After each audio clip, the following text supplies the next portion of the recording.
এখন আমি বাকিটা পথ কিভাবে যাবো? এত ভারী ভারী ব্যাগ আর লাকিজটা তো অনেক ভারী। ম্যাডাম, আপনার কোনো চিন্তা করার লাগবে না। এই জিনিসপত্রগুলো আমারে দেন, আমি লইয়া যাই। আপনাকে আমি চিনি না, জানি না, আপনাকে কেন আমি আমার ব্যাগ আর লাগেজ দিব? তো করিম চাচা আমারে পাঠাইছে আপনার এই জিনিসপত্রগুলো নেওয়ার লেগা। তুমি তো আমাকে আগে বলো নাই, তাই আমি তোমাকে যাতা বলে ফেলেছি। ও চাচা, চিমিম সাহেব লইছি, আসতে কোনো সমস্যা হয় নাই তো? চাচা, ওইদিকে রাস্তাটা তো বেশি একটা ভালো না, তাই গাড়ি ওখানেই রেখে হাঁটা শুরু করছি। তারপর রাখাল আমাকে বাড়ি পর্যন্ত নিয়ে আসলো। বিশ্বাস করেন চাচা, আমি না একদমই ভালো ছিলাম না। যেই না গ্রামে পা রেখেছি, তারপর থেকে মনটা একদম ফুরফুরা হয়ে গেছে। চাচা, এবার কিন্তু আমি বেশ কয়েকদিন থেকে যাব। মা মনে যে কি কয়, ভিতরে গিয়ে গোসল করে ফ্রেশ হও, আমি তোমার নাস্তা পানির ব্যবস্থা করতেছি। বা যাও। ঠিক আছে।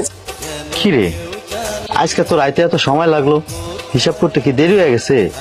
নানা ভাই যান, ওই ঢাকা থেকে মেম সাহেব এসে। মেম সাহেব? এই মেম সাহেব আবার কেডা? আরে আমাকে বড় সাহেবের মেয়ে, চিনো না ভাইজান তুমি? ও আচ্ছা, তার মানে রিয়া মেম সাহেব গ্রামে আইছে। কত ছোট দেখছিলাম আপামনি রে, কত বড় হয়েছে রে ভাই? ভাইজান মেলা বড় হয়ে গেছে গা।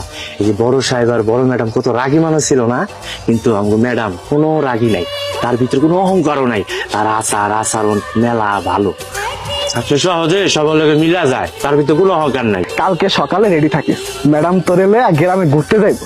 গেলাম গা, থাক। হ্যাঁ, কখন আসলে? আমাকে যে ডাক দিলে না? ম্যাডাম, ওই যে রহিম ভাই আছে না, রহিম ভাই কালকে আমাকে বাইতে গেছিল, যা কইলো আপনি কি আমাকে গ্রামটা ঘুরে ঘুরে দেখবেন, তাই ফজর নামাজ পড়ে এই জায়গায় বই রইছি, যদি দেরি হয়ে যায়। বাহ, তুমি তো অনেক দায়িত্বশীল মানুষ। তোমার মতো এরকম দায়িত্বশীল মানুষ এই যুগে কিন্তু পাওয়া খুব টাফ। আচ্ছা রাখাল, তুমি যে আজকে সারাটা দিন আমার সাথে ঘুরলে, এটা যদি তোমার বউ দেখতো তাহলে কি সে রাগ করতো না? না না ম্যাডাম, আমার বউ রাগ ভাঙ্গাইতাম না আমি, আর রাগ করলে করুক, আমি তো আমার দায়িত্ব পালন করতেছি। এই যে আপনার পুরো গ্রামটা ঘুরাইছি, এটা আমার দায়িত্ব না? তার মানে তুমি বিবাহিত? না না ম্যাডাম, আমি বিয়াই করি নাই, আমি তো আপনার লোকে দুষ্টামি করতেছি। আপনি আমার বউয়ের কথা জিগাইলেন তো, তাই আপনার কইলাম আমি। তুমি দেখতে যেমন সহজ সরল, কিন্তু অনেক পাজিও আছো। আচ্ছা, বিয়ে যখন করনি, তাহলে আমাকে বলো তো তোমার কেমন মেয়ে পছন্দ? আমার ভাই যারা পছন্দ করবো ওই পছন্দে আমার। বাপ মা মারা যাওয়ার পর কলবিটে করে আমার বড় ভাই আমার মানুষ করছে, তারা ছাড়া ম্যাডাম আমার একটা দিনও কাটে না। আমার বড় ভাই আমার সব, আমার ভাইয়ের কষ্ট হইব এমন কোনো কাজ আমি করি নাই আর করবো না।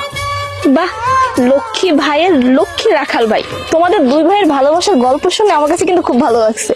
আমাকে তোমার কাছে কেমন লাগে? মেম সাহেব, আমি আপনার এই কথা কইতে পারবো না, আমার মাফ করে দিয়ে। না রাখাল, এই কথা বললে কিন্তু চলবে না। আজকে তোমাকে বলতেই হবে আমাকে তোমার কাছে কেমন লাগে। ভালো লাগে না? কি, আমি কি দেখতে এতই খারাপ যে আমাকে তোমার কাছে ভালো লাগে না? না না ম্যাডাম, আসলে আপনি যে এই পোশাকটা পরে আছেন না, এই পোশাকে আপনারা মানাইতেছে না। আমার কাছে মনে হয় কি জানেন ম্যাডাম, বাঙালি নারী গো, শাড়িতে খুব সুন্দর লাগে। আপনি যদি একটা শাড়ি পরতেন তাহলে আপনার মেলা সুন্দর লাগতো।